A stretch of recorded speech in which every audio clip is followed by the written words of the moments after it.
Hello' friends, আজি আপোনালোকক দেখাবলৈ গৈ আছোঁ মৌ বাকচ। মৌ বাকচকেইটা আজি মানুহজনে চফা কৰি আছে। বহুত দিন হ'ল বাকচকেইটা চফা কৰা নাই। 6টামান বাকচ আছে। আজি বাকচকেইটা অলপ চফা কৰি দিওঁ বুলি চাবলৈ লৈছে মানুহজনে। এয়া আপোনালোকক দেখাই আছোঁ কি ধৰণে চফা কৰি আছে। অলপ ধোঁৱা দি লৈছে কটন কাপোৰ লৈ, নহ'লে মৌখিনি বহুত খঙাল হৈ থাকে। সেইটো কাৰণে ধোঁৱা নিদিলে মানে ডাইৰেক্ট উলিয়ালে বিন্ধিব আৰু মৌৱে। সেয়া কণী পাৰিলে এখন ছাগত। মৌখিনি অকণমান ধোঁৱা দি আঁতৰাই লৈছে। চাকখন অকণমান ভালকৈ চফা কৰি দিব। পুৰণা চাক হয়, সেইটো কাৰণে পুৰণা চাকবোৰ কিছুমান বেয়াবোৰ কাটি পেলাই দিয়ে। এয়া কণী পৰা চাকখন অলপ বান্ধি দিছে ভালকৈ। বেয়া চাকবোৰ চব কাটি পেলাই দিলে। চাকবোৰ কিছুমান পুৰণা চাকবোৰ বেয়া হৈ যায়, সেইটো কাৰণে কাটি পেলাই দিয়ে আৰু আকৌ নতুনকৈ মৌবোৰে চাক বনাব।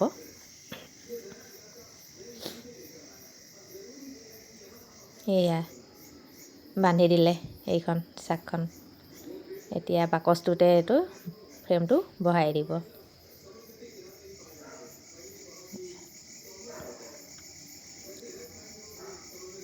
বহুত খঙাল হৈ থাকে মৌখিনি, সেইটো কাৰণে ধোঁৱা অলপ দি ল'বলগীয়া হয়। ধোঁৱাটো দি দিলে খংটো অলপ ঠাণ্ডা হৈ যায় মৌখিনি আৰু। এয়া এইখন চাক একদম ইখনৰ পৰা সিখনলৈ লাগি ধৰিলে। অকণমান হেৰি কৰি দিছে, এইখনো বেয়া হৈ গ'ল, কাটি পেলাই দিলে। কাটি দিম মানে একেটা ফ্ৰেমতে দুটা চাক বনাই দিছে, দেখিছা নাই? এটা মতা মহ চাক, ডাঙৰ ডাঙৰ হ'ল মতা মহ।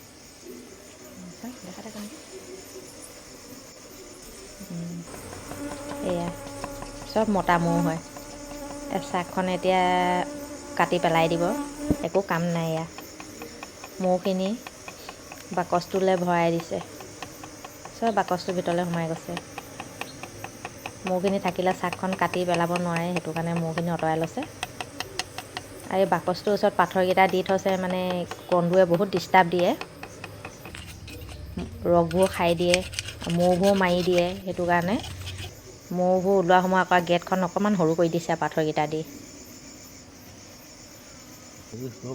এইবিলাক কলনি মানে ৰসটো জলদি পাম।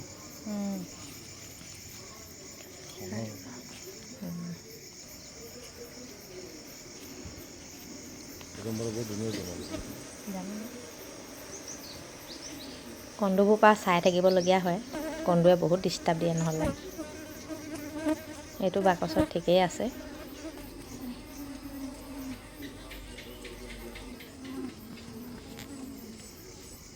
অহা মাহলৈকে আৰু ৰসটো হ'বগৈ আৰু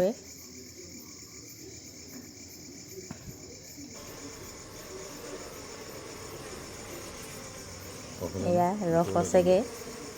এইকেইটা বাকচ ঠিকেই আছে।